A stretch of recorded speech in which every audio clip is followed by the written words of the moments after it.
Good evening. I'd like to welcome you to a conversation with Metrolinx about the Ontario Line project. Tonight, we're focusing on the recently released Draft Environmental Impact Assessment Report, or as you'll hear many times tonight, the EIAR for short. My name is Joseph Thornley. I'm the CEO of 76 Engage, Metrolinx's public engagement partner for virtual consultation. It's my pleasure to be the moderator for this evening's event, and as such, I'll work to keep the event on time, ensure your questions are answered as fully as possible, and make sure that as many questions are answered as possible. One important note, this event is being closed captioned. If you would like to see the closed captions, you can turn them on by simply looking for the CC at the bottom of your video screen and click on that. At the outset, I'd like to acknowledge that we are on the traditional territory of Indigenous peoples, including the Anishinaabe, the Haudenosaunee, and the Wendat peoples. We are all treaty people. Many of us have come here as settlers and immigrants in this generation or generations past. Metrolinx declares its commitment to building meaningful relationships with Indigenous peoples.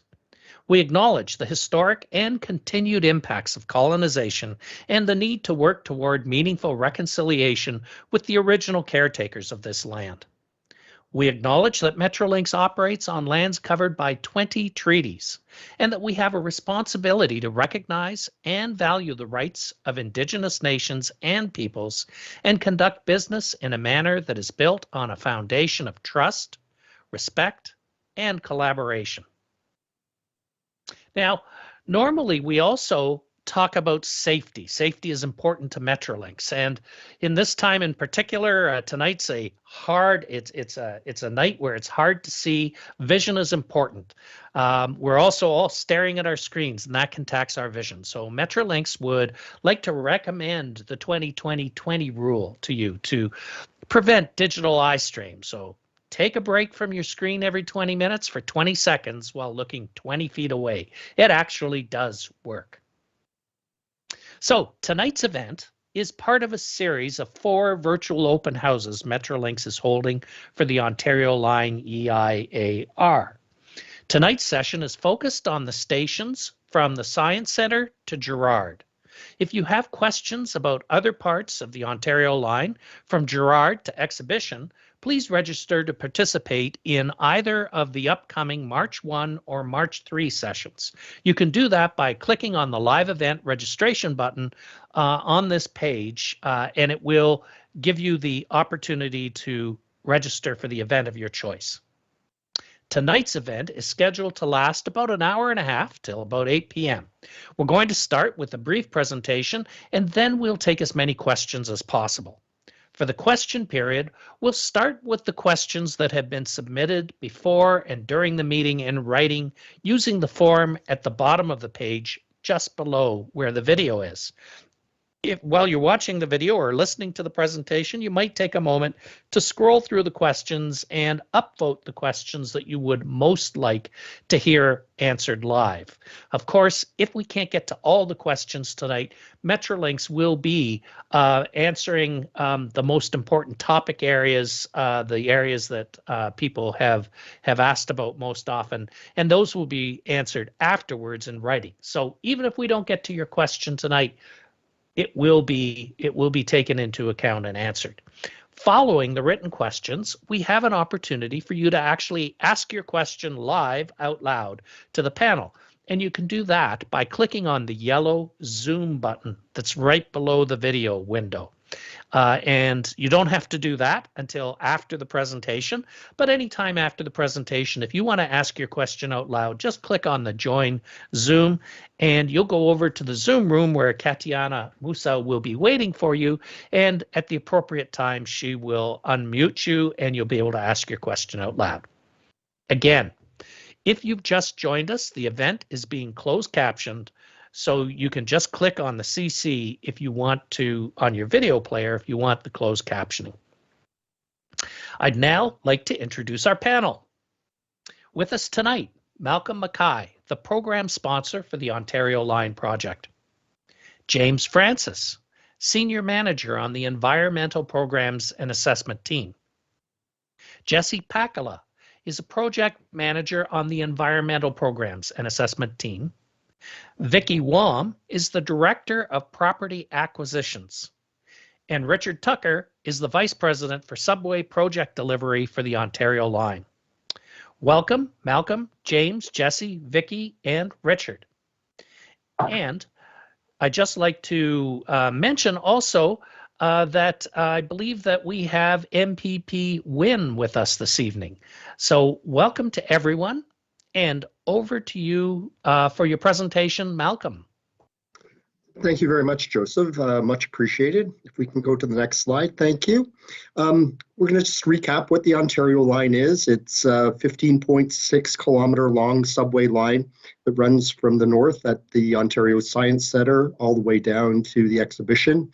It has 15 stops along its way with over 40 connections to other types and modes of transit, and is going to generate up to 388,000 rides per day. Next slide. So now we're going to just run through the northern alignment area that we're going to be talking about tonight. The first station is Science Centre Station. It's the northernmost end of the alignment. It's on the northeast corner of Don Mills and Eglinton Avenue. It's actually on the north side of Eglinton Avenue in order to provide for easy further extension north in the future, and is a very important exchange station with the Eglinton Crosstown. Next slide. So we head a little further south to Flemington Park Station. That's on the west side of Don Mills and serves as a transit hub for Flemington Park. We're expecting 2,800 riders per day in the AM peak hour at this station.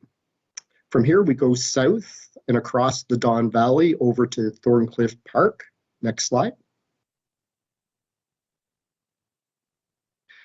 We come across and come back down to Overlea Boulevard. The station is on the north side of Overlea Boulevard on an elevated guideway. This is also the location of the maintenance and storage facility, which we talked about during other virtual open houses earlier this year and last year. Next slide. From Thorncliffe Park, we go back across the Don Valley to what we call the Minton Place Portal. This is where the bridge ends, and we go back underground, heading south along Pape Avenue. Next slide. The first station we come to after the Minton Place Portal is Cosburn Station. It's actually built on the west side of Pape Avenue so that during construction, we will be impacting traffic and the surface transit network as little as possible. Cosburn Station is expecting to have 2,600 riders during its AM peak hour. Next slide.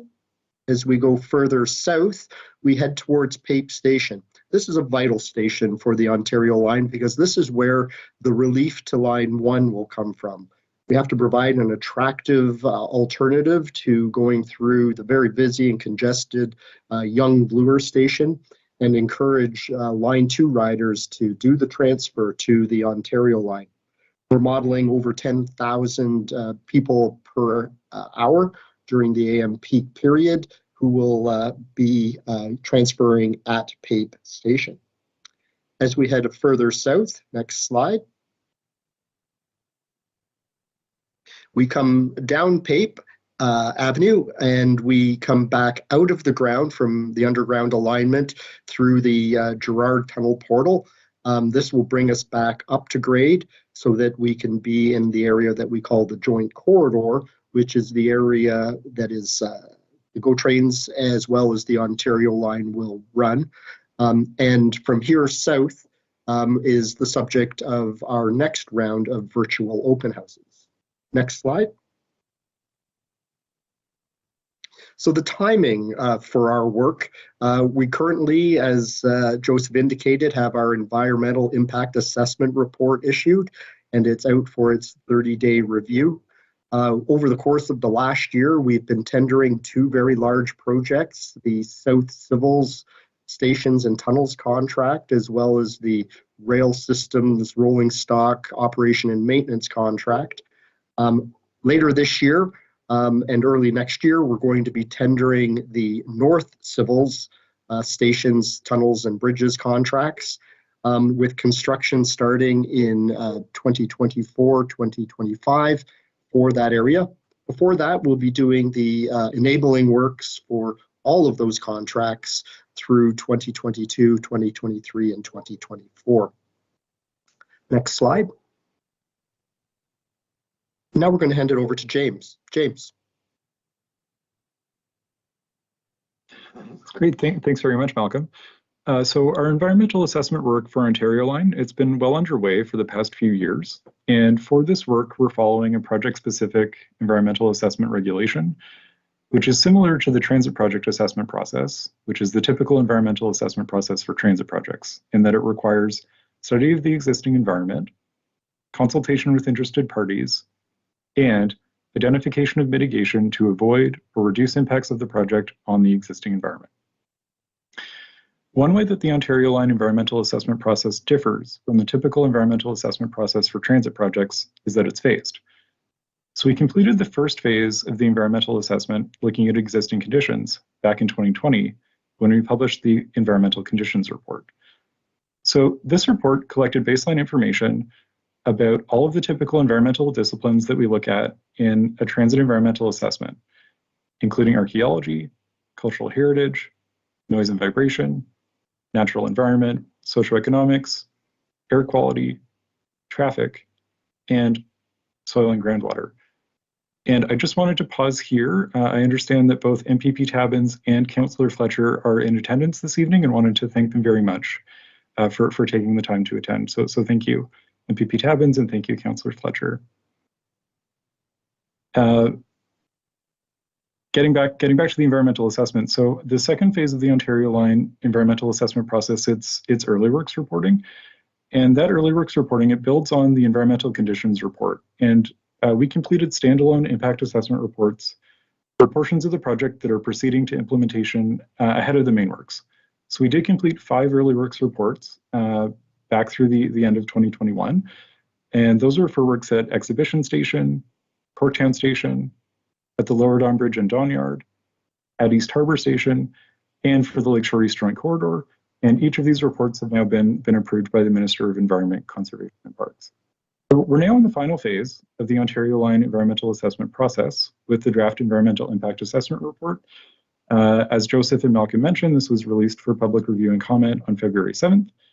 And the environmental impact assessment report, it looks at potential impacts of the overall project on the existing environment, which we did look at in the environmental conditions report. And it looks at impacts during both project construction and project operation, and it prescribes mitigation to avoid or reduce impacts, as well as monitoring activities to verify mitigation effectiveness and inform any adaptive management that may be required. Next slide, please. So this slide shows the next steps for the environmental impact assessment report. So as mentioned, we issued the notice of the draft environmental impact assessment report back on February 7th, and that kickstarted a public review period, which is extending through March 9th. So during this public review period, we're hosting virtual open house events like this one to share key findings of the report, encourage review and comment on the draft environmental impact assessment report, and also to hear your feedback. So we'll be responding to all the comments that we receive, and we'll be updating the environmental impact assessment report to reflect all the feedback that we do receive during the review period. And we're then required by the Ontario Line Environmental Assessment Regulation to issue a final environmental impact assessment report no later than 65 days after we publish the draft EIAR. Publishing the final EIAR, it triggers an up to 35-day period for the Minister of Environment, Conservation and Parks to review the EIAR. And following the Minister's review period, Metrolinx will issue a statement of completion, which will formally conclude the environmental assessment process. Next slide, please. So the environmental impact assessment report, it's quite extensive. It's several thousand pages long, and the full report, it's available on our website, along with environmental topic-specific summary pages that are intended to help facilitate review. So for tonight's virtual open house, we wanted to provide an overview of key findings of the environmental impact assessment report, key findings and commitments for each of the environmental topics that we've studied. And I'd like to start with construction noise and vibration management, which is one of the topics that we hear the most interest in, and share how Metrolinx is taking a proactive approach to comprehensively manage noise and vibration from construction activities. Next slide, please.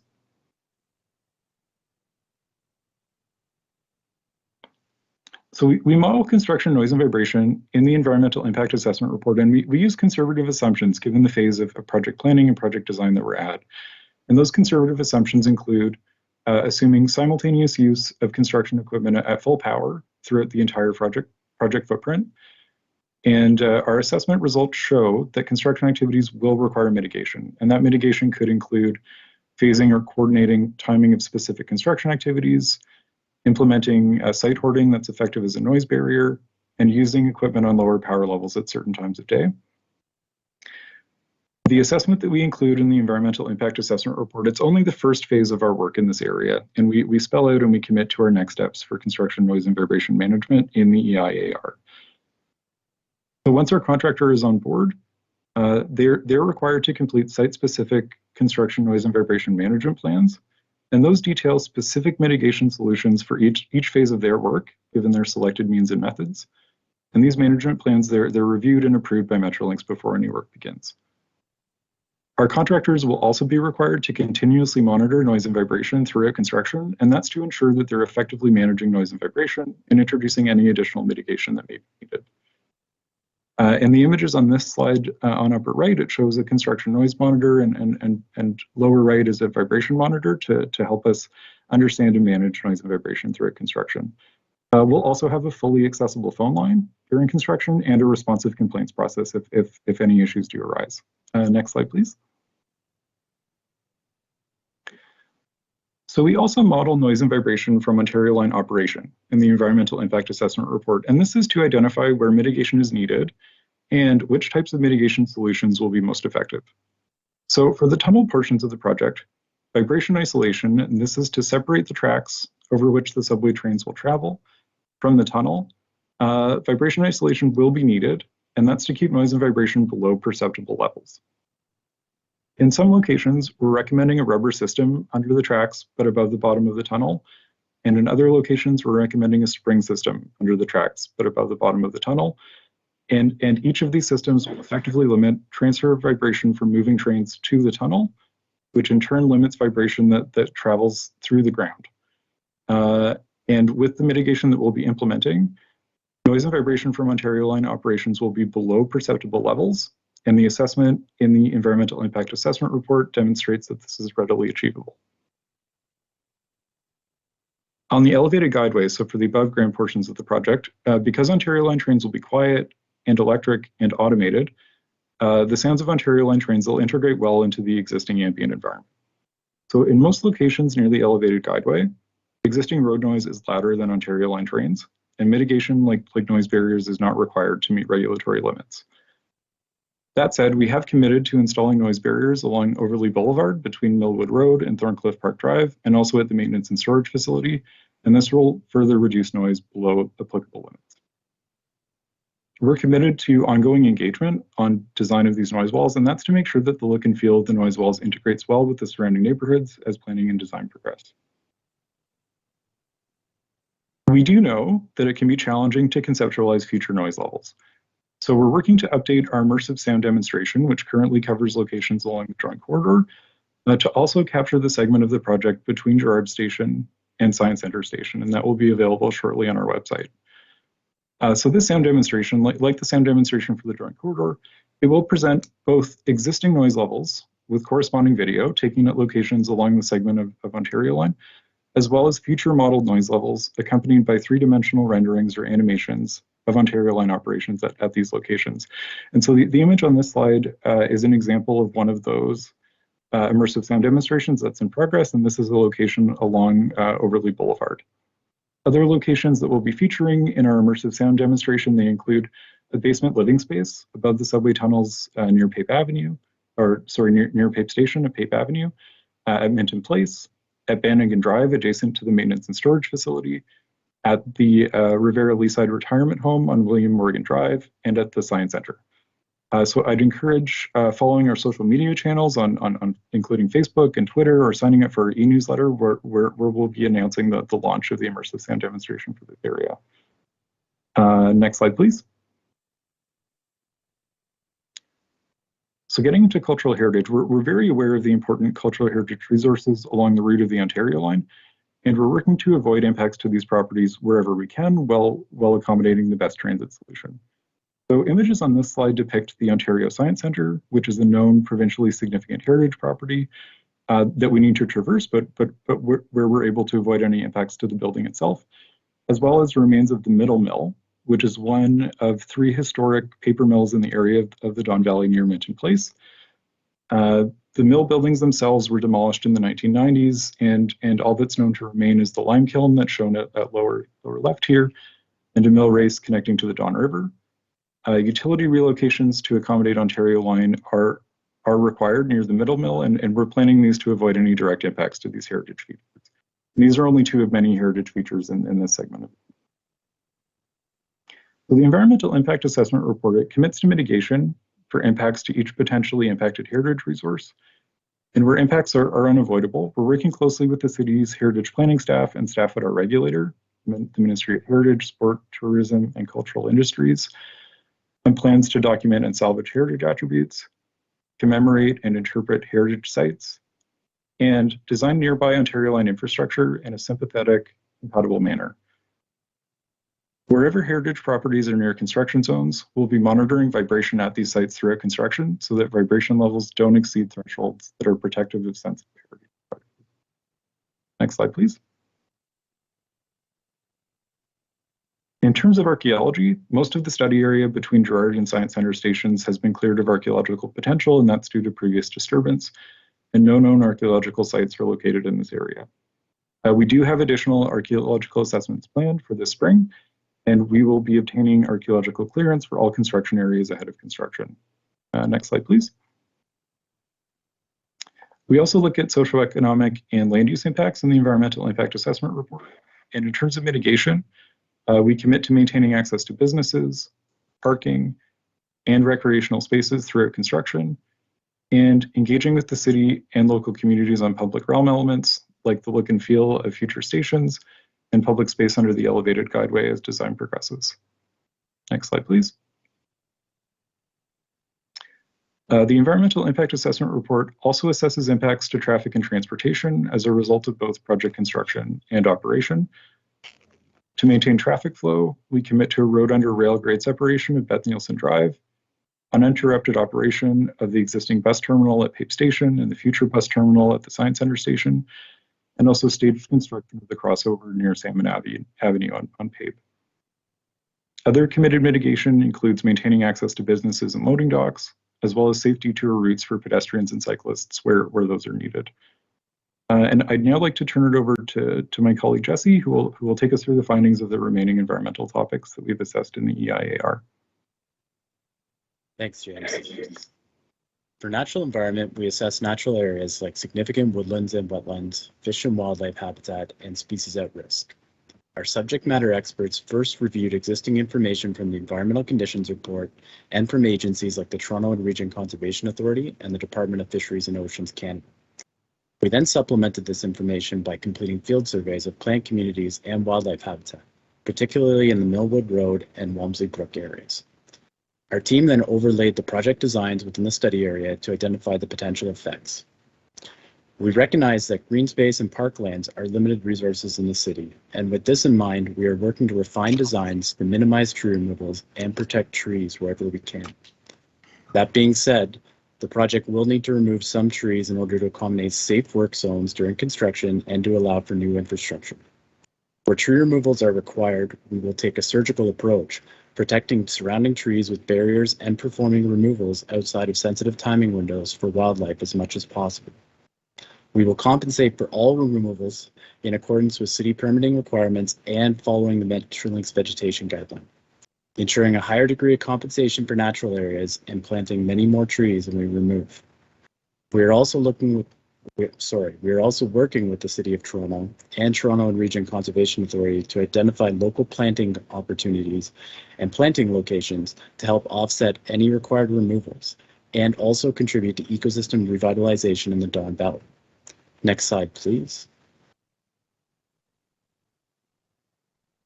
We also assess the aquatic environment within the Environmental Impact Assessment Report, recognizing that construction and operation of the project will take place over the Don River. The project crosses the Don River and its tributaries at 3 locations in the north segment, near Millwood Road and Don Valley Parkway, at Walmsley Brook near the maintenance and storage facility, and at the West Don River closer to the side center. We are committed to protecting the integrity of these watercourses during construction and operation of the Ontario line. Our commitments to protecting the Don River include establishing and maintaining construction setbacks from the watercourse, performing in-water works within applicable timing windows to avoid impacts to fish and their habitat in order to install tracks into the maintenance and storage facility at Walmsley Brook, and also installing erosion sediment control measures beforehand and regularly inspecting these measures throughout construction to prevent sediment runoff.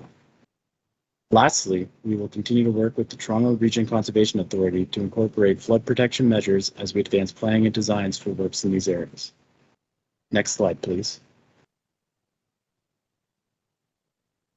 Existing soil and groundwater conditions were assessed using available information to identify potential effects, mitigation measures, and monitoring activities during construction operations. Further geotechnical and due diligence investigations ahead of construction will confirm existing conditions and inform project designs to ensure potential impacts to soil and groundwater are avoided or mitigated.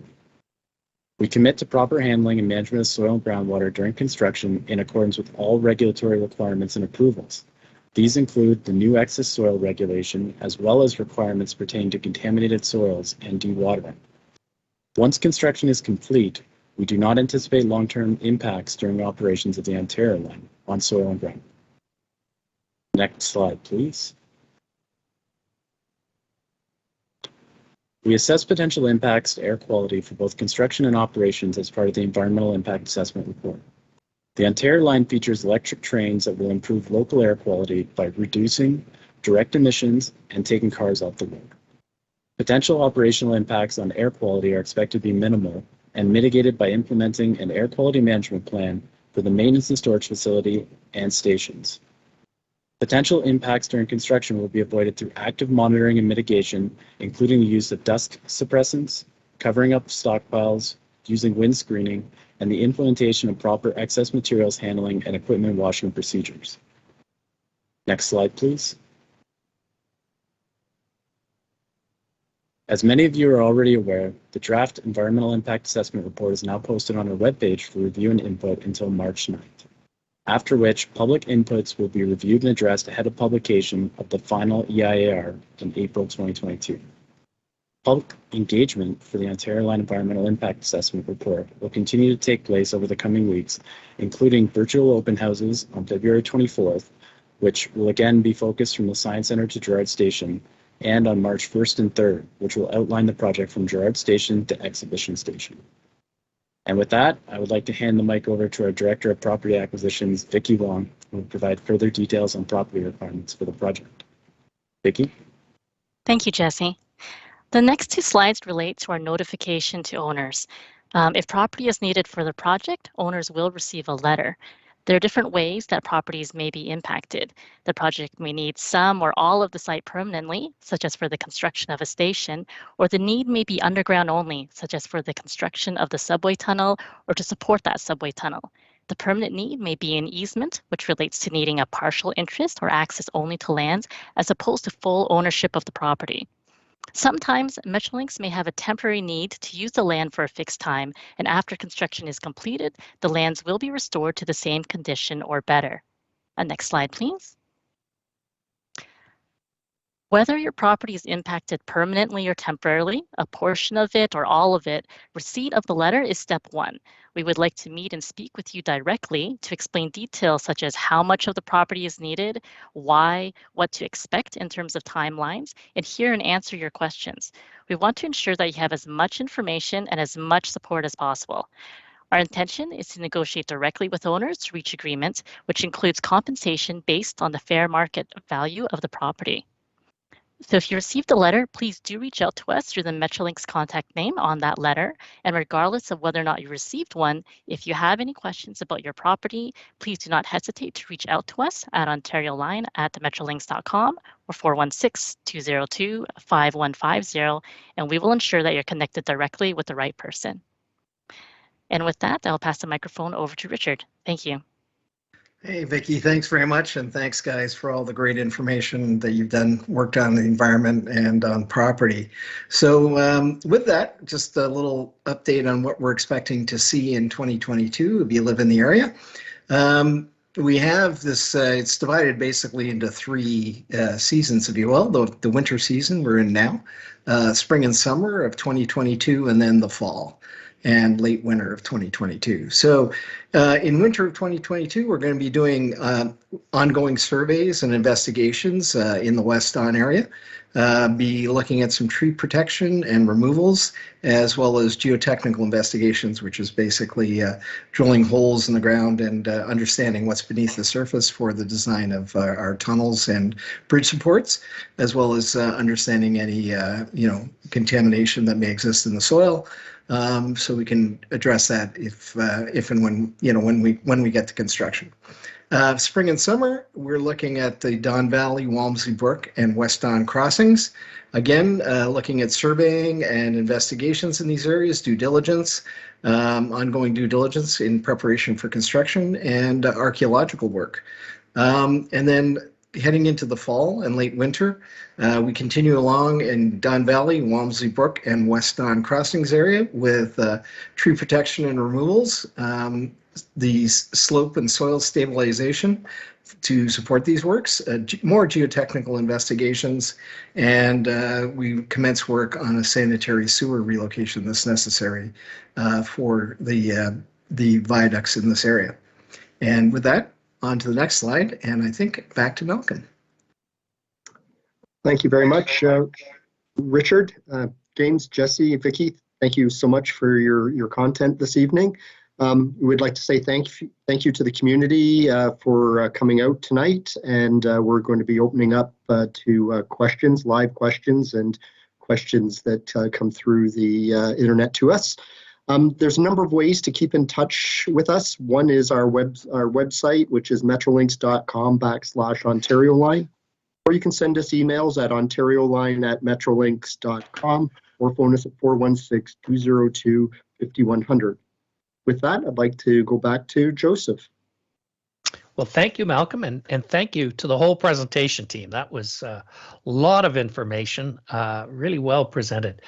So let's start off with the written questions, and I'm going to go into them.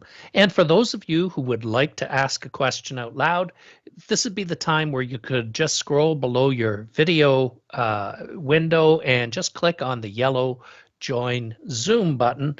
And after we've done the written questions, Katiana Musa will be asking you to turn on your mic and recognizing you in the order in which you put your hands up in the Zoom room. So two parts. First, the written part. So right off the top, we have a couple questions that were upvoted, and they relate to Pape Avenue and the Pape Tunnel. And the general question is twofold.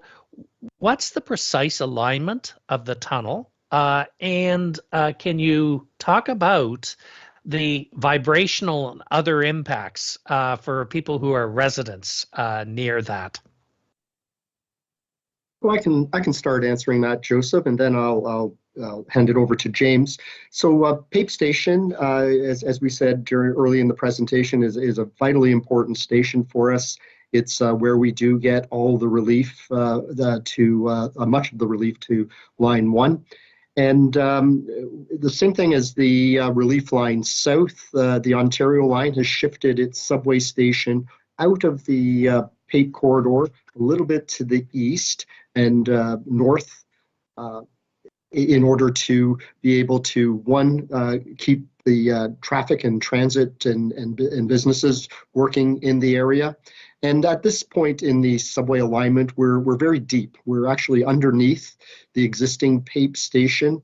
So the noise and vibration that gets transmitted from those very deep subway tunnels is negligible. So with that, I'll pass it over to James for his how it's covered in the environmental impact assessment report. James? Thanks, Malcolm. And in terms of locations of the tunnel, this is shown in the draft environmental impact assessment report. So you can find that in a couple of places. It's in the we have, I think it's a 19-page map book within the executive summary of the main report that's available on our website. It's also in section 3, which is our project description section. So that shows the specific tunnel alignment that we're planning.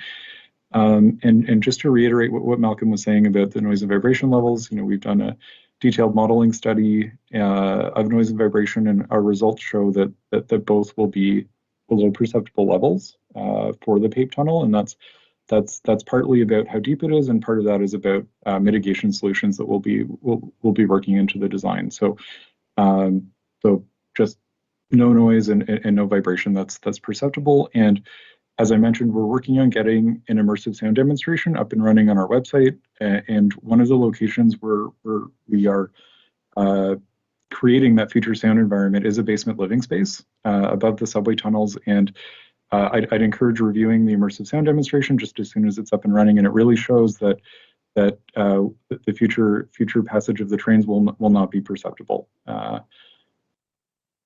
So thanks very much for the question, and please stay tuned. We'll be getting that immersive sound demo up and running very shortly. Thank you for that, James and Malcolm. Let's stay with noise for a second. So you've talked about the tunnels and addressed that issue.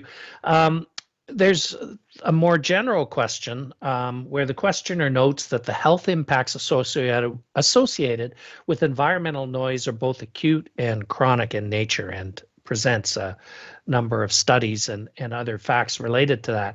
And so thinking about the project as a whole, he asks, given the impact on auditory and non-auditory health, what will Metrolinx do to ensure that the decibel levels do not exceed either the daytime or nighttime maximums, the noise thresholds of 55 decibels daytime and 50 decibels nighttime, respectively? So a very specific question about the actual noise levels.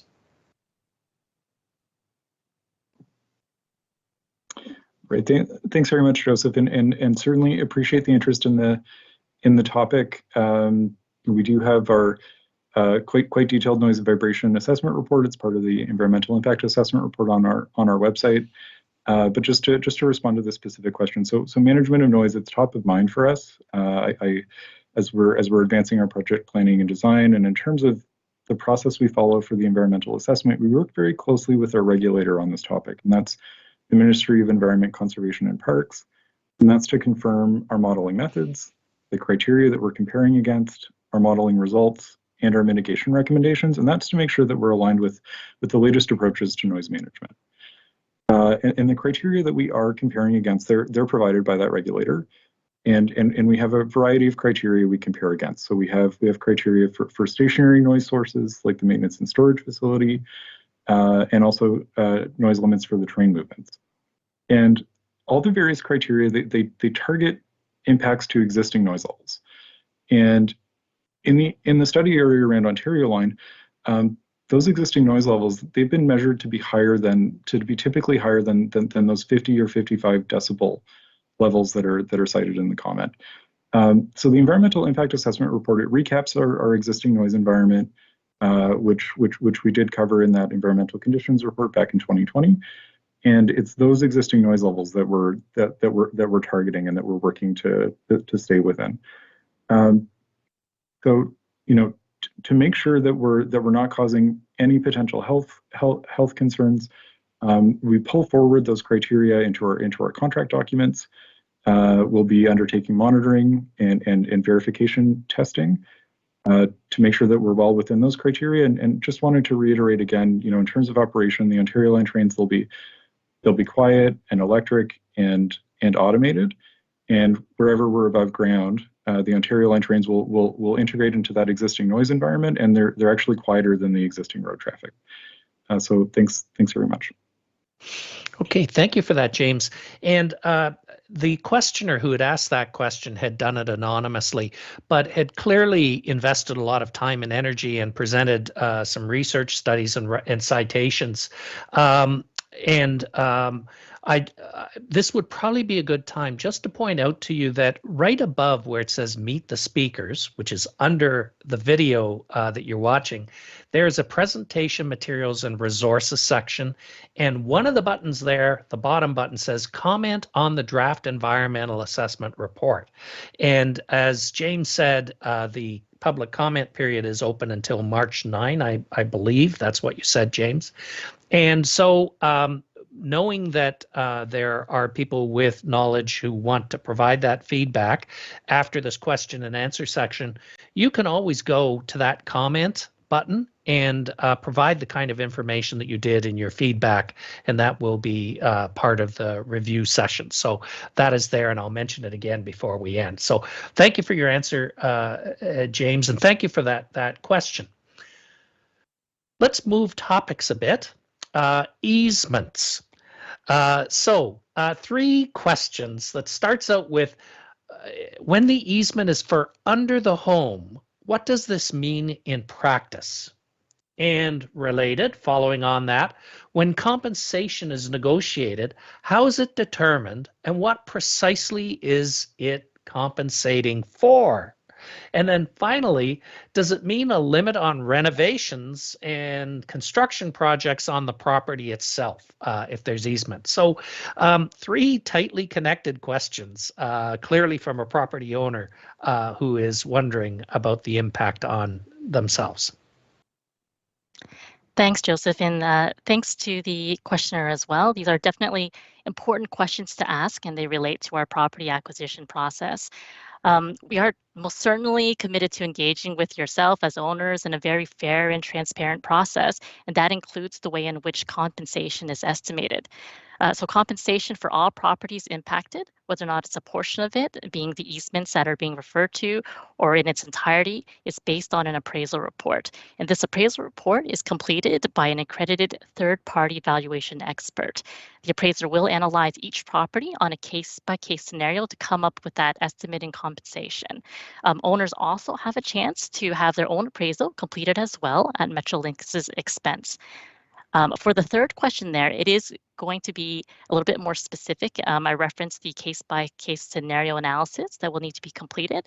And most certainly, please do reach out to us. We want to have that property-specific conversation with you and to consider and chat further.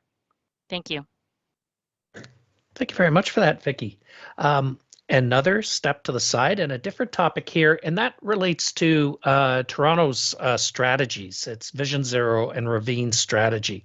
And this questioner is putting in the context of Hopedale Avenue and pointing out that it's a very popular biking and pedestrian route, and there are lots of families that use it to walk and play. How can construction vehicles coming in and out multiple times during the day ensure that cyclists and pedestrians are protected from injuries, death, and mishap? The same goes with the city and the federal government's ravine strategy. Putting a train bridge in and over a ravine and likely decimating the trees in Crowther's Wood seems to go against the city's ravine strategy and the federal funding conditions. So how do your plans work with the Vision Zero and ravine strategies? Could you tackle that, please? Absolutely. So I'd just like to start by saying that safety is top of mind for Metrolinx as we're advancing planning and design of the project. And we commit in the environmental impact assessment report to developing a comprehensive construction traffic management plan for this location.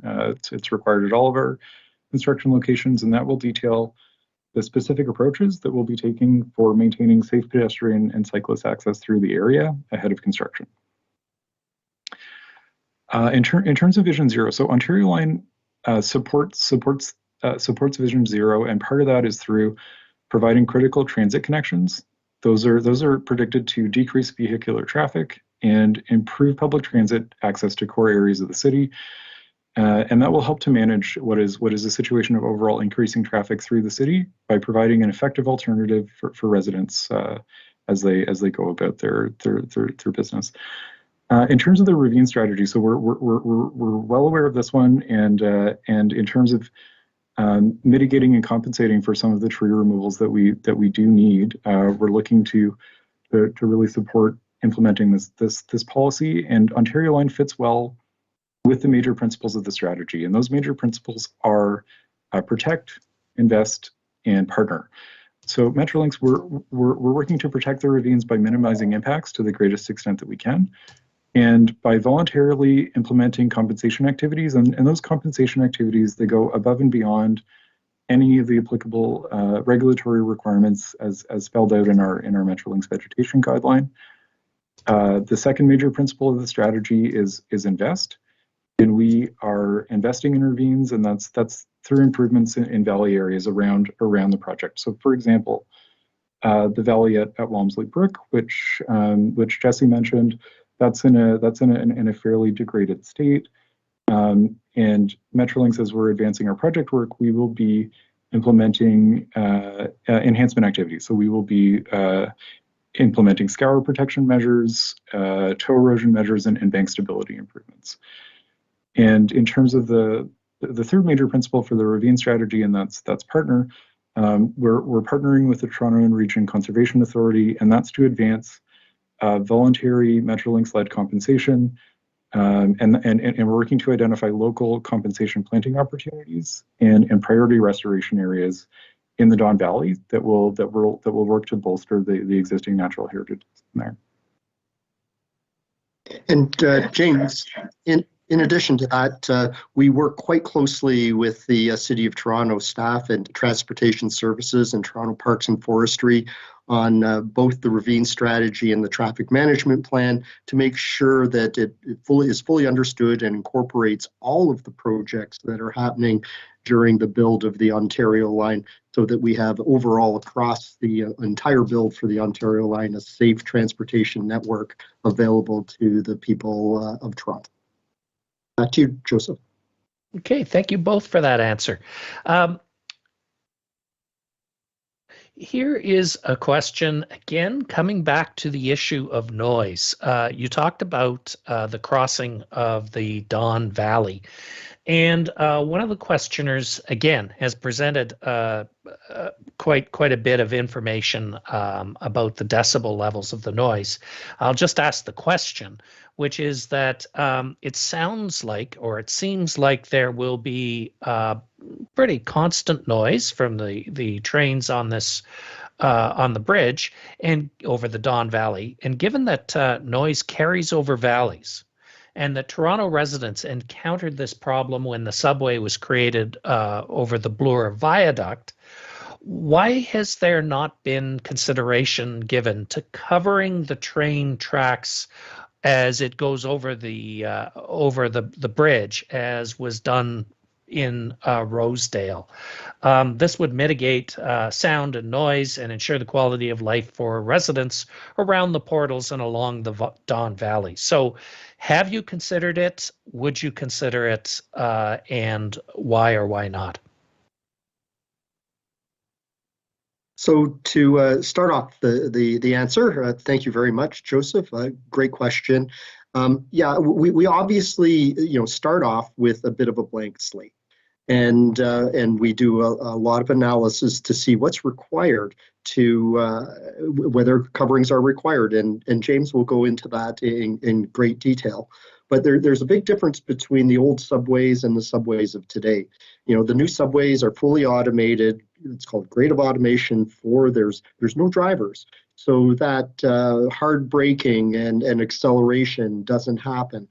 We have continuously welded rails. We also have sound vibration mitigation and dampening technology at the base of our tracks. So there's a lot of things that are available today that weren't available back then in order to create a quiet and safe environment for the trains to run. James, maybe you could just talk a little bit about the noise modeling that's been done. Absolutely. Yeah. Thanks, Malcolm, and appreciate the question. So, at this location, for the crossing of the Don Valley, as I mentioned, we were out starting a couple of years ago, collecting information about existing noise levels. We've then modeled Ontario Line train operations on top of that, and the existing noise condition in that area is kind of similar to an urban environment. There's a fair amount of road noise, and with how quiet Ontario Line trains are, they really integrate into that existing noise environment. And you can tell I'm really keen for us to put the final polishing touches on our immersive sound demonstration and get that launched on our website.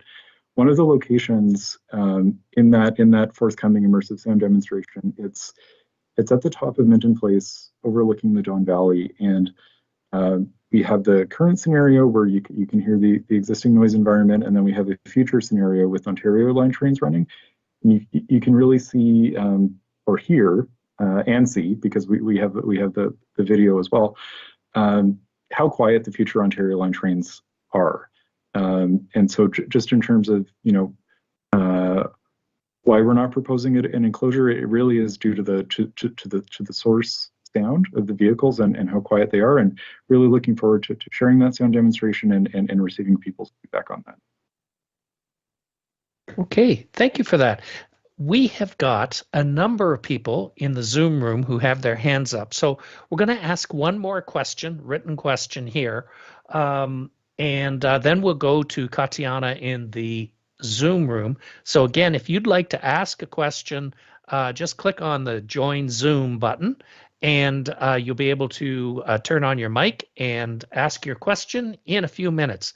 But here's a question, again, a resident along Pape Avenue, and who's asked a fairly specific question. And I think, Vicky, this relates to something that you said, but I'd just like to ask the question so that we can highlight this or you can clarify. And this resident is saying that they know their house sits on sand and the water table is only about 20 inches below the basement floor.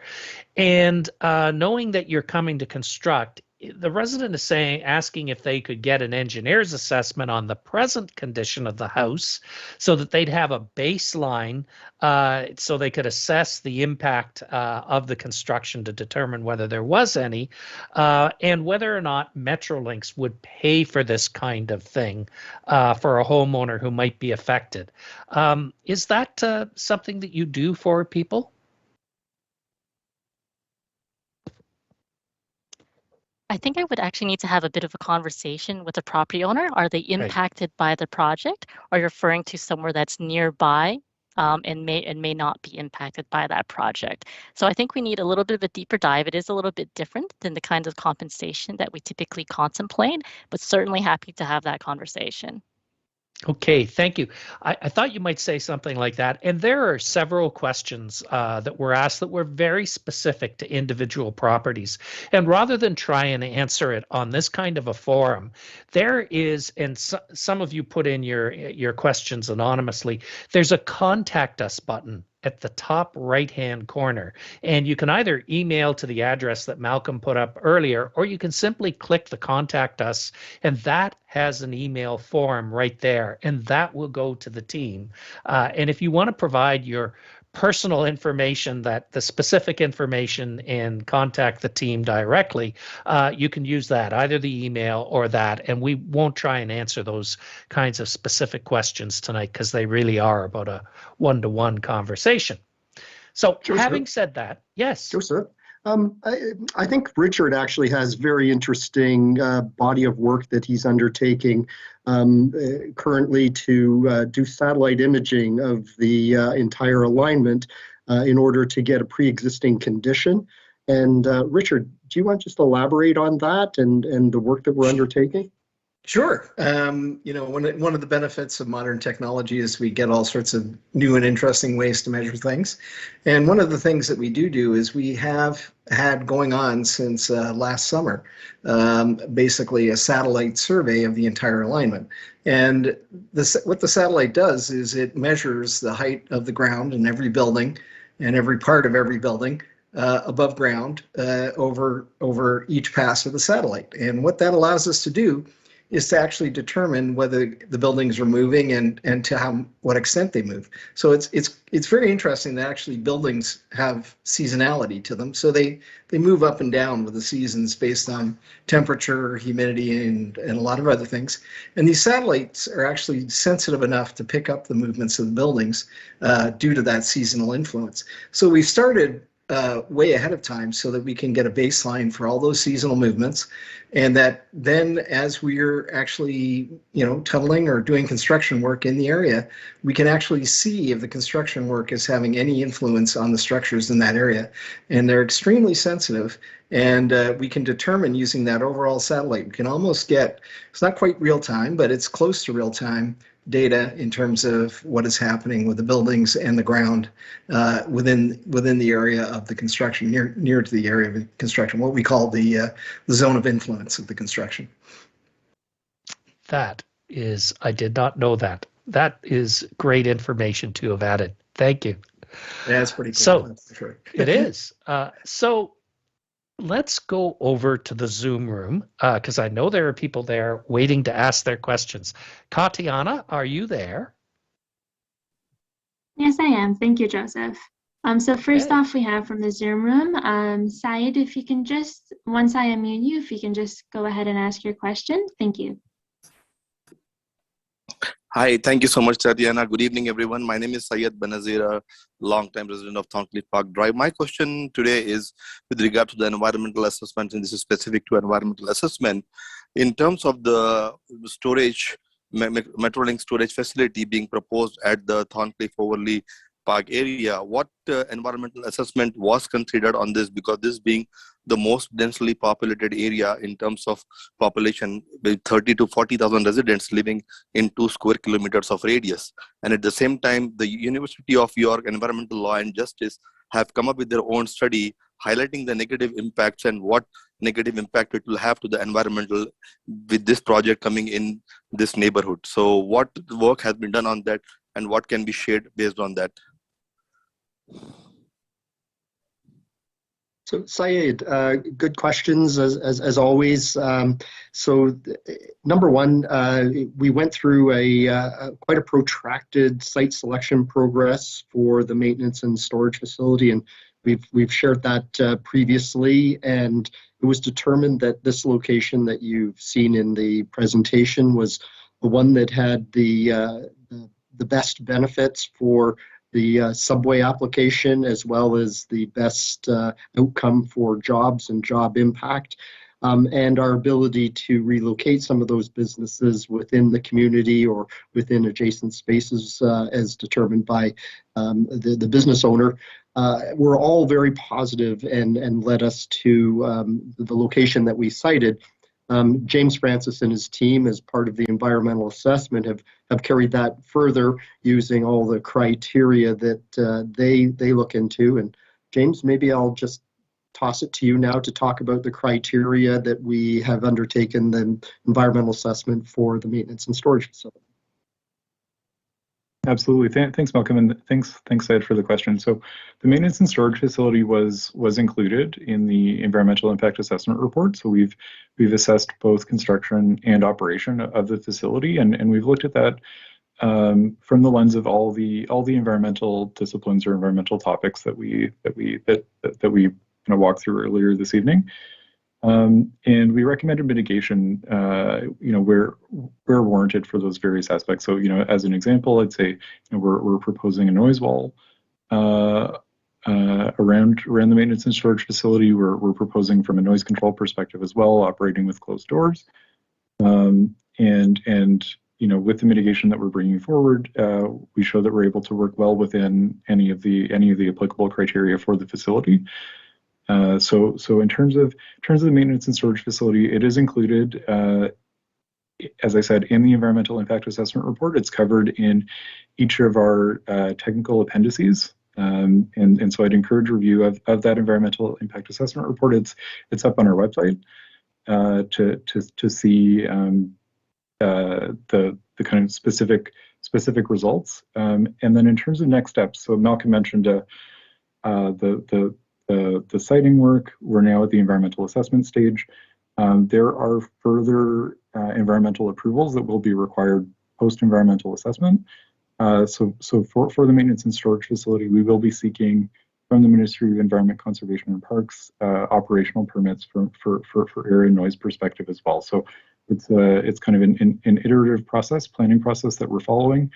And right now, in the kind of in the heart of the environmental assessment phase, so would encourage any comments you may have on our environmental assessment report.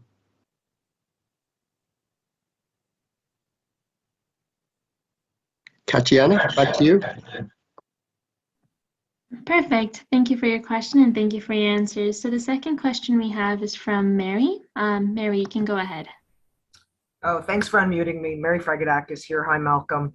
I have 3 questions and they relate to 3 of the 4 phases of work. And I know in your presentation tonight, you spoke a little bit about the operation and maintenance of the Ontario line, which is what I consider the 4th phase of work. First phase being the staging at each site, the second being the tunneling phase, and the third is about the fit out phase. So with respect to the staging at each site, what will be stored at each work location, including chemicals, hazardous waste, gas canisters, etc.? With respect to the tunneling phase, if you could please confirm the expected volume of soil to be removed via the Minton Avenue portal and worksite, and the number of trucks, trains, or other means required per day to keep up with the excavation. And if you could confirm whether the soil removal is 24/7 or reduced, including storage on site. And last, with respect to the fit out phase, if you could please confirm, once the tunnel phase is complete, how the fit out of the tunnels will be completed from the 2 portals at Minton and Gerrard Square, with items such as concrete, grout, cable, rails, ties, ballast, plant equipment, and where will these materials be stored, and at what time of day will they be delivered to the site? Very good question. You've obviously been involved in building subways before. So I guess the first question, or the part of the first question, most of it's going to be answered by Richard. But the Minton Place portal is actually an extraction site. It's not a launch site. So there won't be materials coming out from the tunneling operation there, which is one of the good things for that community. The actual tunneling operation will be down in the Gerrard Station area, which is a much larger site, has much better access to the highways and the ability to get materials out. As for staging, it is all conventional construction staging that you would see for any high-rise building with respect to the storage of chemicals and that sort. But there will be obviously designated areas within those sites to make sure that they're stored safely. Richard, do you want to fill out the rest of that with respect to the tunneling and the fit out? And obviously the size of our sites is such that it makes for a safe movement and storage of materials as well as operations of the construction site. Yeah, I mean, in terms of construction, we do work on the basis of trying to access these construction sites, or the main construction sites, by major roads, hence the location of that of the tunnel launch site at Gerrard. That's where most of the soil and will be removed from, most of the spoil, and also that's where the tunnel segments and rail and those kind of things would get delivered for the construction of the tunnel.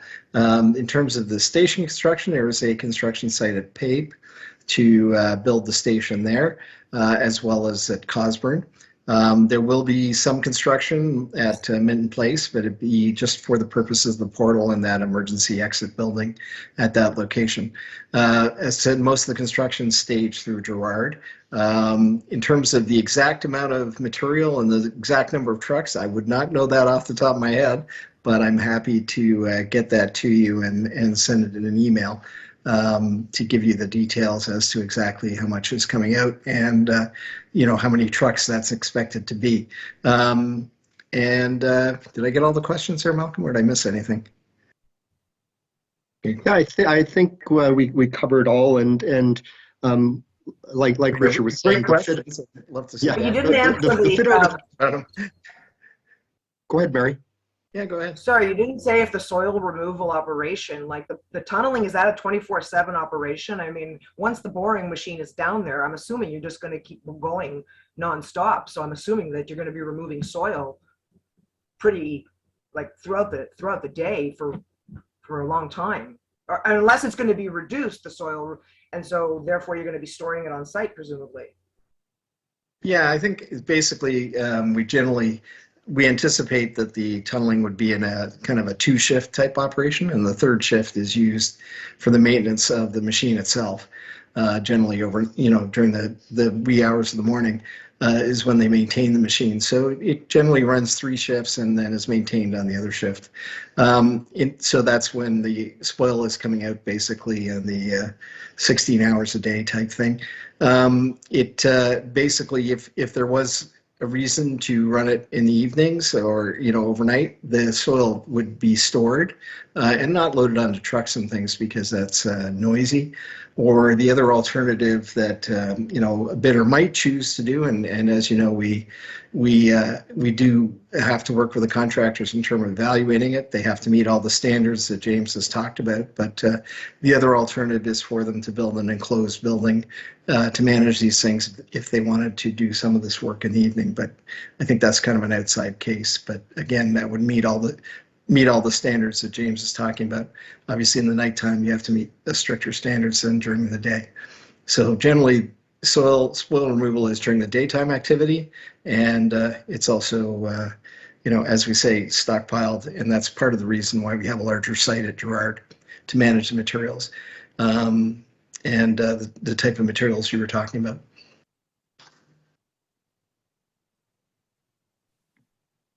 Perfect. Thank you, Mary, for your question. So just moving on, we have MPP Tabbins. MPP Tabbins, you can go right ahead. Okay, thanks very much. I appreciate the presentation. The question I have follows up on earlier comments about the portal at Minton, because I know the people on Minton and Hopedale are very concerned about the potential for high noise levels. Malcolm, I heard your commentary as to why there would be much less of a noise problem here, but even in the environmental assessment report, it says that there's an enhanced or an increased level of noise at that portal. And when I've stood beside TTC portals, just the sheer movement of the volume of air in as the train goes in or out when it's coming out is quite substantial. If the actual experience when this project is built is such that the noise levels are not acceptable, what sort of monitoring process will be put in place to determine whether it's within the required or expected limits, and what sort of correction will be provided so that the neighborhood won't have to deal with excessive noise levels? So there's, thank you very much. That was, as always, a high quality question. For sure, the after conditions, the operating conditions are going to be monitored.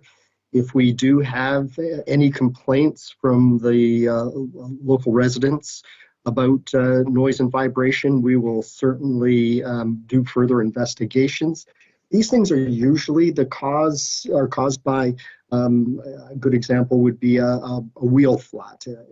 If for some reason the trains were had to have an emergency stop applied and the wheel skidded, it can create a flat. And what we'll do is obviously through good maintenance, limit all those, but there's usually a reason why there's noise beyond that we would have expected, and it's usually due to a maintenance issue, which we would obviously correct. But we will be very responsive to any claims from local residents who feel they are being impacted or are experiencing noise and vibration beyond that which we promised in our environmental assessment report. I think, Malcolm, it's also good to point out that with the automated trains, there's a large amount of data that's collected automatically from the trains while they're operating. And one of those factors is flats that Malcolm talked about, and vibration from the train, noise from the train. So they actually monitor themselves, and the systems notify the operators if there's conditions that are outside what they're supposed to be operating at in terms of noise and vibration type things, or flat in the wheel. The other thing is, given they're automated, their braking profiles and acceleration profiles are designed to not create flats in the wheels. That's part of the reason why you have automated train operation, is to avoid those kind of issues.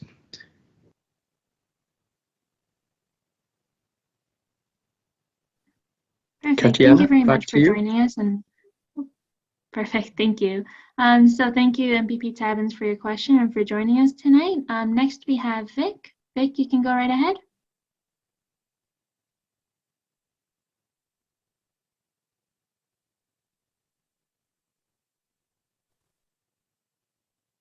Sorry about that. Thanks for your presentation. Yeah, my question is about road closures.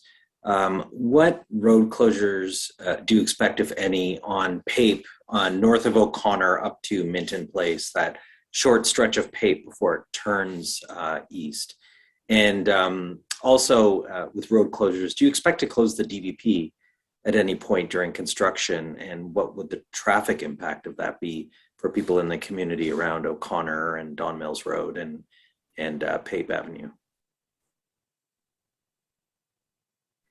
So the first part of that question, Vic, and thank you very much again, is we're working quite closely with the City of Toronto's Transportation Services on all of the road closures planned for the north area construction, which is really from Leslieville all the way up to the Science Center. So those will be formalized and presented to Council for the closures that are in excess of a year.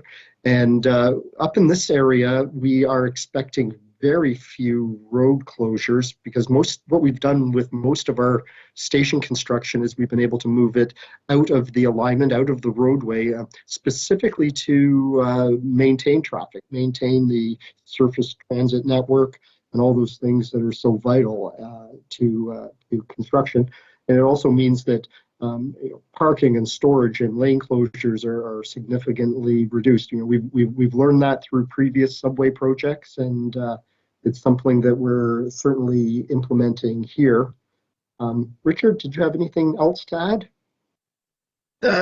Well, you've covered a lot of the work that we do with the City of Toronto in terms of creating traffic management plans and understanding that. And Malcolm's correct that we've taken a lot of care and attention to design the subway alignment in such a way as to try and minimize impacts on the local road network during construction. In terms of the Don Valley Parkway itself, there's any closures that would occur there would be nighttime type closures that they currently institute in any case for the maintenance of the roadway. So it'd be those kind of closures, when we're hoisting a beam or that kind of thing. That would be during the wee hours of the morning and quickly done, and they would be back to traffic very quickly. So any closures on the Don Valley would be quite limited in nature.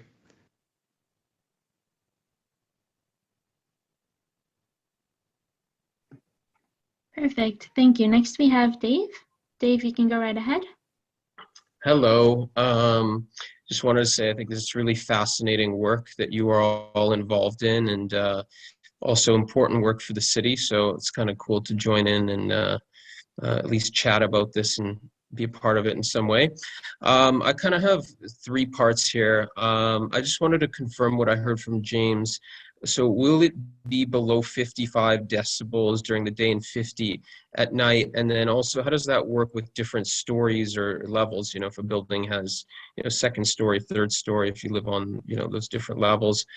And then secondly, is every building on PAPE, everyone where the subway is going to run underneath, are they all going to experience vibrations? If you have any type of property, is that your expectation? And then also, how many floors up? And then the last one is an easement compensation kind of question. So this building that I'm focused on is in the middle of a rebuild, you know, so they might be adding stories during this time, or changing from, you know, commercial to residential. How is, you know, easement and compensation and all that factored or considered there? So that's it. And if that's a lot, I'm happy to repeat some of it. Okay, so what I'll do, Dave, is I will distribute your questions because there's a number of parties that will answer the question. The first one, James, if you could chime in on the 50 to 55 decibel and how different levels of buildings are being modeled. Absolutely, yeah. Thanks, Dave. I appreciate the question. So, what we compare against is the existing noise environment. So we went out back in 2019 and we measured existing noise levels around the project, and we then, according to the regulatory guidance, there's a project increment that's provided. So it's an up to 5 decibel increase is considered allowable. We still target that existing noise level.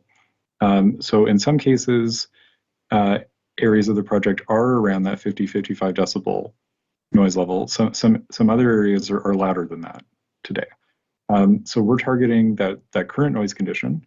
And so depending on specifically where in the study area you're most interested in, we provide all that information in, I believe it's Appendix A6, I think it is, for the noise and vibration report, and we show the existing noise condition and then our predicted future condition. And we are very, very, very close to that existing condition with Ontario Line coming through. And then in terms of thinking about different levels of a building, so we look at the levels of the building that we anticipate will experience the greatest potential change in noise, and that's where our modeling results are shown. So if it's a taller building and noise might be, you know, have a direct line of sight into the elevated guideway, a residence might, then we would be looking at that area where it's the greatest predicted increase, so that we're not underestimating any or underpresenting any results in the report. So I hope that answers question 1. And Malcolm, I think question 2 might have been for me as well. In terms of, yes, it was. Okay. Vibration on Pape Avenue, and flip over to Vicky for the easement compensation subject. Great, thanks. So in terms of vibration, so we don't expect, and it's due to a few factors. One is depth of tunnels, and the other one is that we are including source mitigation within the tunnels. So as I mentioned in the presentation, either kind of a rubber pucks under the tracks or a spring system under the tracks, and that will really contain the vibration within the tunnel.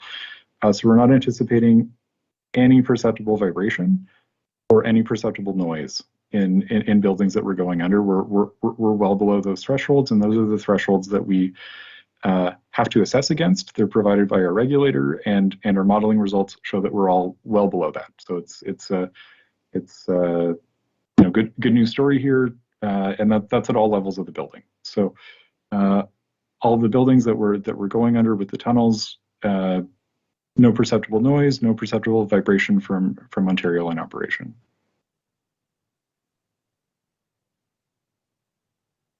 And and again, that's all presented in that noise and vibration assessment report, which is part of the environmental impact assessment report. So you can you can take a look through, and for whichever portions of the study area you're interested in, you can see what our predicted levels are. So would encourage taking a review of that report. And I think it's over to Vicky for part 3. Hi there. Thanks for that, James. So your question, Dave, I believe was relating to the compensation aspect again, respect to easements. So again, that's based on the fair market value of your property. It sounds, and I guess, you know, it'd be good to have a very detailed conversation with yourself, but you have certain approvals in place with your renovations from residential to commercial. But fundamentally, it is, at the end of the day, a fair market value, and easement is a portion of your entire property. So it's a partial interest, right, in that. So it'd be a portion of that estimated value. And definitely when we get to the appraisal reports, we're happy to share that with you as well. If you'd like to talk further, definitely, our contact information is there, and let's have that direct conversation. Let's talk about what you're doing exactly on your property and what the impacts may be. Thank you. So Dave, just so you know, you can email us at ontarioline@metrolinx.com or give us a call at 416-202-5100 if you need any specific questions answered. Please. Back to you, Katiana. Perfect, thank you. So next we have Councillor Fletcher. Councillor Fletcher, you can go right ahead. Thank you. First of all, just wanted to know about the construction impacts, in particular for the BIAs. So the construction impacts, if you've had a look at that, how you're planning to work with the community on those, and it looks like there'll be a major construction impact on the Danforth. So at what point do you let the community know or let the city know you're thinking on that? That's the first question. Second has to do with people. I know you said you're going to have a drone looking at people's homes, but one of the things that I'm very used to with a big project is everybody who's on that line has an existing condition that Metrolinx pays for the assessor to go into every home and look at the walls, the cracks and everything. And then when the project is done, go back in again and check, is there any change? Has the crack, or is there a new crack that wasn't there before? Because homes are really, they're people's equity. It's your biggest purchase you'll ever make. So I really want to make sure that you're on the ground with that and everybody has that building condition assessment in their hot hands before anything starts. And third, I would just ask if you would please attend a meeting that I'm going to hold with the folks at the north end around Minton and Hopedale and all of the issues they have around traffic. So the traffic mitigation for that area can be well planned. So those are the three questions: construction impacts, tape station at Danforth, the Cosburn station, the issue around building condition for people who have their homes on top of the line, and lastly, inviting you to a meeting. Thank you. Good evening, Councillor Fletcher. Glad to see you out tonight with us. Yeah, happy to answer your questions.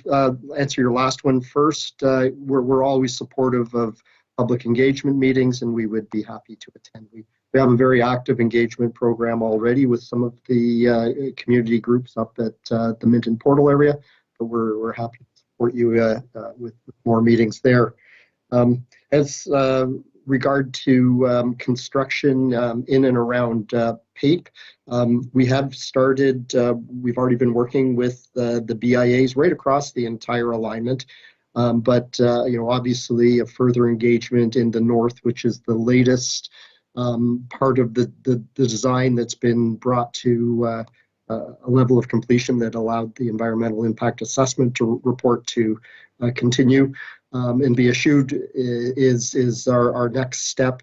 So absolutely, you can count on engagement with the BIA. And you know, one thing again to note is that we've specifically moved the construction out of the street, and we've created spaces to be able to perform construction. The PAPE station construction is one of the more challenging, and we feel that we have protected for adequate space here to be able to safely and effectively implement the project and minimize the impact, the construction impacts to the neighborhood and the traffic impacts to the neighborhood, and the road closures on Danforth and Pape. So, a lot of work has gone into that, and, we've obviously worked quite closely with staff in the City of Toronto Transportation Services, as well as transportation planning, to make sure that the plans that we have going forward are the ones that will be the least intrusive and easiest to implement for us, while minimizing the impact to the community. Richard, maybe you just want to talk about some of the construction liaison groups that we're going to be setting up as part of the Ontario line across the entire alignment, and how specifically up here we'll be doing the same. Yeah, I can happy to do that. We do set up construction liaison committee groups that involve the BIA, residents, and ourselves, contractors, to make sure that any issues that first of all, set the ground rules and make sure that the construction management plan is in place in terms of hoarding and access, egress routes, and make sure all these things are addressed and known and understood by everybody. And then, to make sure that as we move through the construction process, that any issues that may be developing or people may be concerned about can be addressed before they start to fester and become a real problem. So we intensively want to engage with the community. We're very cognizant that businesses need to have good access for their customers and for their support services, so their logistics to keep their businesses going. And as Malcolm said, the selection of our sites and the way we've designed the guideway alignment was particularly taken to make sure that we stayed off the streets and we're not directly influencing their access to their businesses on a day-to-day basis. And in response to the councillor's comments with regards to the precondition surveys, it is a normal business course for us to perform precondition surveys to buildings that are subject to are likely being directly impacted by the construction. We'll work quite closely with property owners to gain access to their properties to perform this. We certainly don't rely on the fun technology that Richard described earlier as our sole source of truth in these. And Councillor, you're quite right. Homes are often the very best and highest investment that a family makes, and we will absolutely be doing our very utmost to protect those investments. Yeah, and just to second that, the satellite technology we described is a useful overall monitoring tool, but we do a lot more specific detailing on properties that could be directly impacted by construction in terms of the types of surveys you talked about, and setting up monitoring points and benchmarks and those kind of things to directly measure it.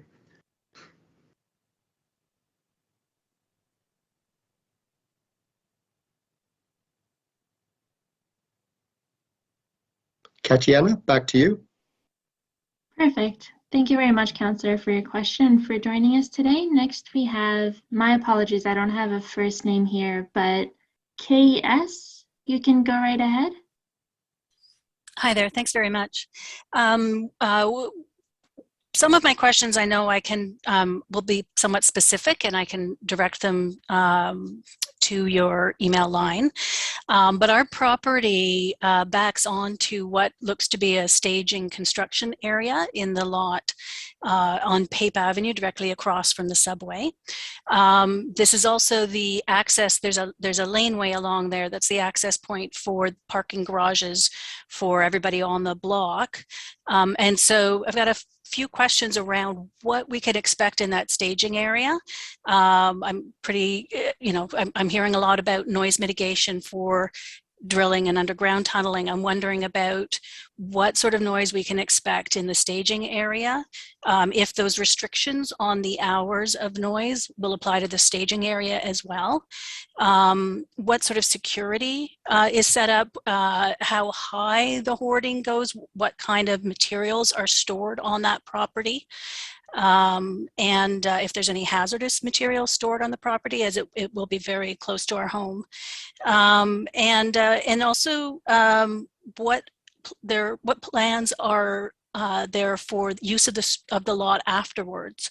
Looking at the map, it says something about it being a possible cultural asset, and I'm wondering, does that mean a park? Or, what are the longer term plans for that? Oh, and importantly, what's the timing for the move in and out on that staging area?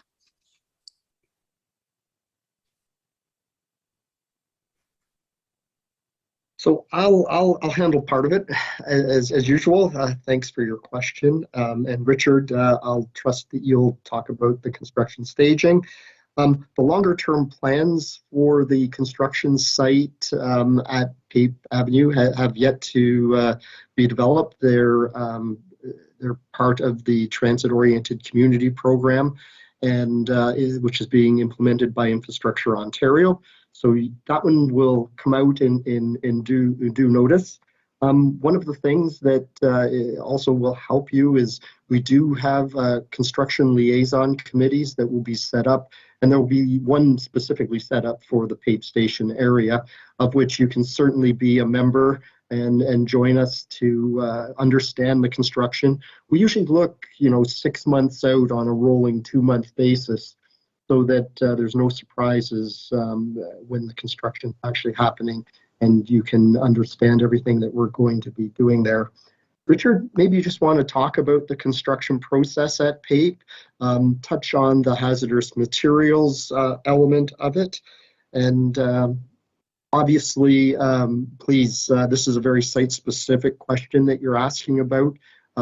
Please feel welcome to email us at ontarioline@metrolinx.com or call us at 416-202-5100 with your contact information, and we'll be right back in touch with you. Richard? Yeah, sure. So the work at that area will start with some at PAPE. We'll be doing some work on the TTC station to facilitate the continuance of bus operations in the loop there. And then we will move forward with some utility relocations and some demolition of some of the select buildings to allow the construction of the station box itself. All of this work would probably, the work on the TTC station, I think, is scheduled to start it'd probably be some minor works this year, but moving into more significant works in 23, and then into the station construction itself in 24. And in terms of hazardous materials, the hoarding itself, I think the general standard is around, that we expect to see in these types of areas is around 10 feet high. Normally, that's subject to review with the construction management plan and the noise and acoustic management plan. It could be higher or lower depending on the results from those studies, because they have to meet the standards that James related. And in terms of hazardous materials, generally they're not permitted except for specific things that may be required for construction, hardeners, those kind of things, but they would be the typical materials you would see at most any construction site. So there's nothing especially hazardous or different that we would use in the construction of a station. We're very conscious about the environment and not interested in bringing any dangerous or hazardous materials onto the site that could leave anything behind. So that's a very, it's one of the things we keep a very close eye on in terms of the work and what's permitted with the contractors. Anything else, Malcolm? Did I miss anything? No, I think that's good. Back to you, Katiana. Perfect. Next we have Ahmed. Ahmed, you can go right ahead. Thank you for having me, and thank you for the panel. And my question is the maintenance facility. I understand, and it's not only in housing the trains, but also in the maintenance and cleaning and washing. And assuming that chemicals will be used that might be hazardous in materials included. How do you protect the community? It's a small neighborhood and it's will have a significant impact to the community. How are you going to mitigate those? Ahmed, thank you very much. Yeah, so like any maintenance and storage facility, we always try to use environmentally friendly products. So the cleaning of the trains is done as best we can with the environmentally products. Any products that come on have a MDS label on them that indicate what the hazard might be with any materials. But we generally avoid that. There will be maintenance materials, i.e. Oils, lubricants that are necessary for the trains, but those all come in, they're stored, they have specific storage areas. Everything's protected so that there's not spills or leaks. So without a doubt, there's a complete environmental assessment process that's put into the design of the maintenance and storage facility. So absolutely, there's no risk to the community from the maintenance and storage facility and the materials that will be used in that facility. Back to you, Katiana.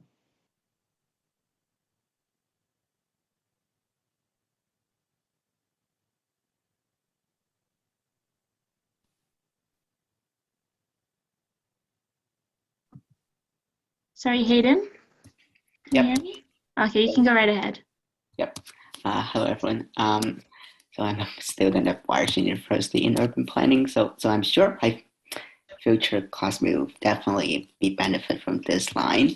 I thought I'd look over your environmental assessment report, especially about the science center station area, the noise and vibrations. So I know that your report recognized that the crossover and switches will have an increased impact on the noise and vibration. However, there is an assumption in the report that the above ground crossover within the Ontario line section are only located at tracks connected to the operation maintenance service facility. So that is. So I'm wondering where, and based on my, I guess, wearing knowledge, I know that there is gonna be some kind of switches at Science Center station for trains to turn around. And I just want to ask, where is Metrolinx planning for that? And how will those crossover and then switches at Science Center station impact nearby areas, especially the Housing Now projects located like across the streets? Because I just cannot find any maps indicating where they are. Good question, Hayden. You always ask good questions at these virtual open houses. So what we do with switching is that the normal process and the fastest process and the most efficient process is to do it after the station. So it's called tail track switching. So a train comes into Science Center Station. All the passengers will disembark. The train will then go further beyond the station and then will cross over to the return track and then come back at its proper time, and all done automatically through the switching process and the automated process into Science Center Station, and then continue on its travels southwest. So all of the switching is being done in the tail tracks. All of the train movements happen back there. There is sometimes a crossover switch in front of a station. I don't believe that we have them at the Science Center Station, but we have accounted for those switches in the event that this is a turn-back station. And eventually, if the Ontario line gets extended further, that switching will no longer be required, and the turn-back will be done at its future terminus station. Back to you, Katiana. Perfect. Thank you for that. So our last question tonight from the Zoom room comes from Neil. Neil, you can go right ahead. Hi. A lot of people are asking about, the noising at Minton area, but what I'm concerned is the south side of Pape, where Pape and Gerard Street meet. That's when the above ground goes into the tunnel. So that's the sort of the southeast corner of Pape School. Well, the depth where in your diagram where the blue lines show, is that depth same as it will be at Pape's subway station, or will it gradually go down? So will that corner of Pape School be very noisy compared to the depth at Pape Station? So Neil, I can answer the first part of that, which is, so yes, we are transitioning from above ground to below ground. We're doing it rather quickly because our trains are capable of running at relatively steep grades. So we do want to get down and at depth as quickly as we can. And that's also to allow the tunnel boring machines to launch from the Gerard Station effectively. We are fairly deep we're not as deep as at Pape Station, but we are getting down. Without a doubt, the impact to the public school in this location is less than what was going to be happening with the Relief Line South, which had an emergency exit building on the property. So, the outcome for the school is much better. And certainly with respect to noise and vibration, this is also an area where a transit-oriented community is being contemplated, and that will be implemented by Infrastructure Ontario, and there will be more information shared as those concepts get developed. But those concepts will integrate the portal into the development in some form or fashion, so that the noise and vibration will be minimized as little as possible. James, in our EIAR, did we covered this? We did. So the school location, it's one of the locations where we modeled future noise and vibration levels. And like the other areas under which the tunnels will be traveling, there won't be any perceptible noise or vibration at the school. And that's that, as Malcolm is saying, we're diving deep pretty quickly.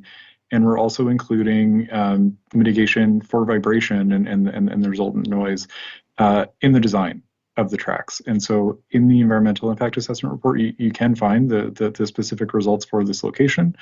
But same as the other locations along the tunnel, we're below perceptible levels for noise and for vibration. And we'll actually be just on the very south end of the school property, over 7 meters deep at that location and getting deeper. So I guess we're a little past 8 o'clock. Let's put it over to Joseph for a closing remark. Well, thank you for that, Malcolm. Thank you, Katiana, for running the Zoom room tonight. That was really great. And thank you to everybody for the questions. Those were well-informed and very specific questions. Now, you'll be able to see the video. You can see a replay of the video tonight's presentation if you come back to this page tomorrow. In the coming days, Metrolinx will be answering questions. But most importantly, this is an opportunity for you to provide your input to Metrolinx, your comments about the EIAR. There is a button on the page right below where it says presentation, materials, and resources. That button says comment on the draft environmental impact assessment report.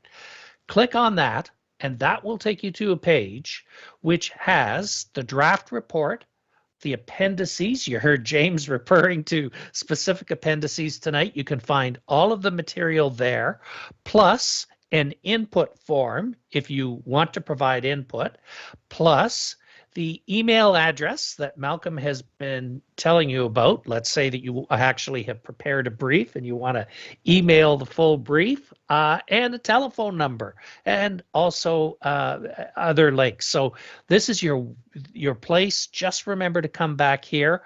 The date for your input is March 9. Metrolinx will be doing more meetings for the other part of the line. This is not the end. This is just part of a very comprehensive, iterative process of public engagement. And this is a chance for you to have your input on this. Please do take it. And thank you, everybody, for participating tonight. It has been a good session. I hope that you enjoyed it. I hope you found it informative and useful. Thank you again for coming out tonight. Please stay safe.